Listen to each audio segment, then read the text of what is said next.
Dalton is more than $3.5 million in the hole. Mayor Tiffany Henyard is accused of misusing money, and today she's nowhere to be found. I've never seen any municipality have so many credit cards out there. Orders going out to each is mind-boggling. When you don't answer questions, there's something to hide. Despite Tiffany Henyard's seemingly carefree demeanor, a storm of panic was brewing as more and more people turned against her.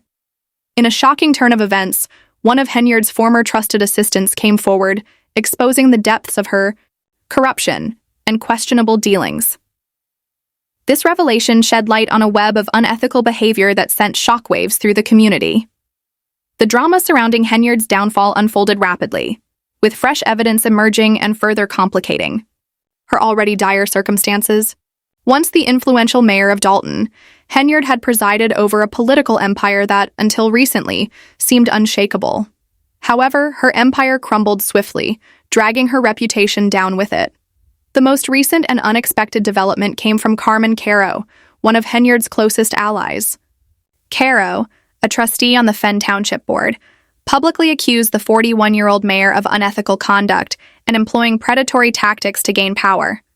According to Caro, Henyard had manipulated residents, employees, and vendors while in office, all while creating a false illusion of success funded by hard-earned taxpayer money. Despite her outward persona as a super mayor, Henyard could no longer escape scrutiny. In a public speech, she attempted to shift blame onto others, but her defense only served to highlight the severity of her situation. Caro explained her years of silence regarding Henyard's lavish spending and questionable financial practices, but felt compelled to finally speak out about Henyard's leadership. Vindicated by Caro's revelations, longtime critic Gonzalez, who had voiced concerns about Henyard's questionable dealings for years, found his warnings gaining new weight. Previously dismissed or overshadowed by Henyard's stronghold on the township's political structure, Gonzalez now had a powerful ally in Caro. "I'm speaking out not for myself, but for others who have been harmed by what I see as Henyard's leadership," Caro stated. Many were taken aback by Caro's sudden willingness to break her silence, but her hesitation was understandable. Henyard had wielded significant influence over the township, maintaining a firm grip on local law enforcement, and speaking out against her came with real risks. Henyard's public speech, in which she deflected responsibility and blamed others, did little to quell the growing discontent. In an apparent attempt to intimidate Caro, Henyard sneered, "I think I'm going to call you something else." However, Caro remained unfazed. "The reason I didn't ask questions before was because I had faith in the administration," she explained. "But as soon as I lost faith, I started to doubt the process." Henyard's attempt to discredit Caro backfired spectacularly when Caro responded with clear and undeniable truths. She had had enough of staying in the background and was now ready to expose Henyard's unethical actions. Caro recounted a significant incident where Henyard misrepresented a foundation she was involved with, and even went so far as to visit Caro's home, attempting to coerce her into lying about the foundation's origins. To be indicted on federal bankruptcy fraud, and the lawyer tonight for Deputy Chief Louis Lacey tells me this is all part of the prosecutor's strategy. Caro's allegations painted a damning picture of a mayor willing to manipulate those around her to preserve her own power and image. With the walls closing in, Tiffany Henyard faced mounting pressure as more voices joined the call for accountability. Henyard's financial mismanagement took center stage as months of scrutiny reached a boiling point. For months, trustee Chris Gonzalez had persistently requested financial documents and answers regarding Henyard's questionable spending.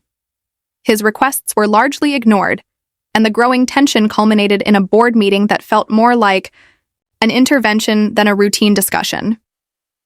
During the board meeting held on the 15th, the agenda was dominated by concerns over Henyard's alleged financial misconduct.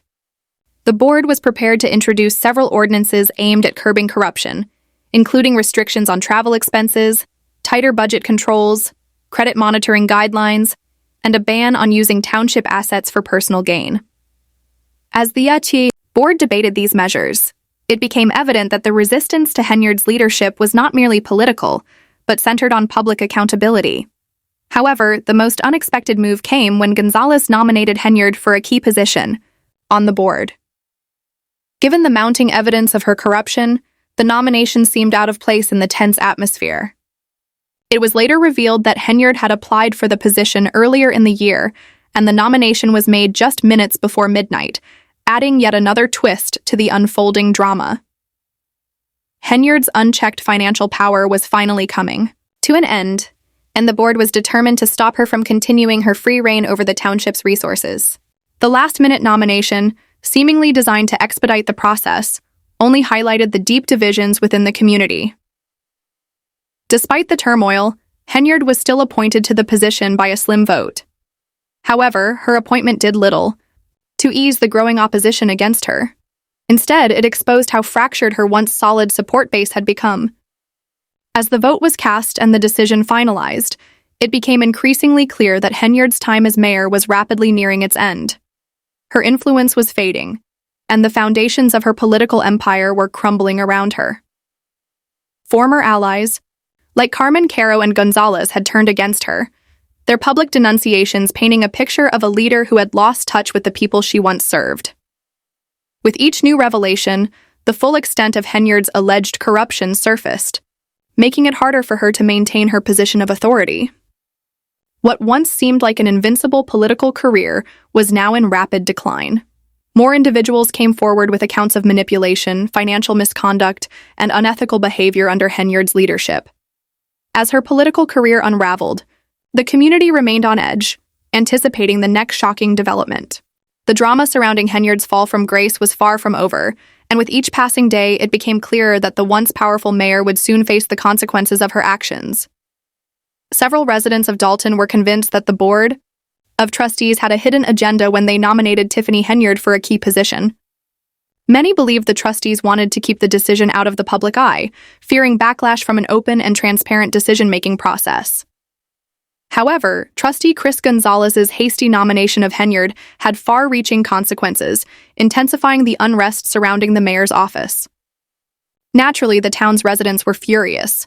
One outraged resident voiced their frustration, saying, "I'm devastated that this woman came into our town and wasted all of our tax dollars." The resident added, "I suspected it all along. We have elderly people who can't even afford basic necessities because of her corruption. Tiffany has to be imprisoned and used as an example. She can't keep spending our money like this." Carmen Caro, a former ally of Henyard, claimed that the general consensus among Dalton residents was that Henyard should be removed from office. The community was already suffering the effects of Henyard's alleged financial misconduct, which had pushed the township to a breaking point. Meanwhile, Henyard's attempts to deflect blame only deepened the public's outrage, signaling that her time in power was nearing its end. Gonzalez firmly challenged Henyard's claims, demanding transparency and adherence to proper procedures. The tension in the room grew as Gonzalez exposed the irregularities surrounding Keith Price's appointment, arguing that bypassing board approval was a direct violation of governance protocols. Henyard's maneuvering was a clear attempt to maintain control over the township's finances, especially after replacing Keith Freeman, a former employee who had dared to expose her questionable spending, with Price, a loyal ally. This strategic move, widely perceived as an effort to consolidate power, only fueled suspicions about her true intentions. Despite her insistence that Price's appointment had been valid all along, Henyard struggled to provide concrete evidence to support her claim. Gonzalez remained steadfast, making it clear that Price lacked the authority to handle sensitive financial documents without formal approval. His persistence signaled to both the board and the public that Henyard would no longer be able to sidestep scrutiny. As the meeting progressed, it became evident that the pressure on Henyard was mounting from all directions.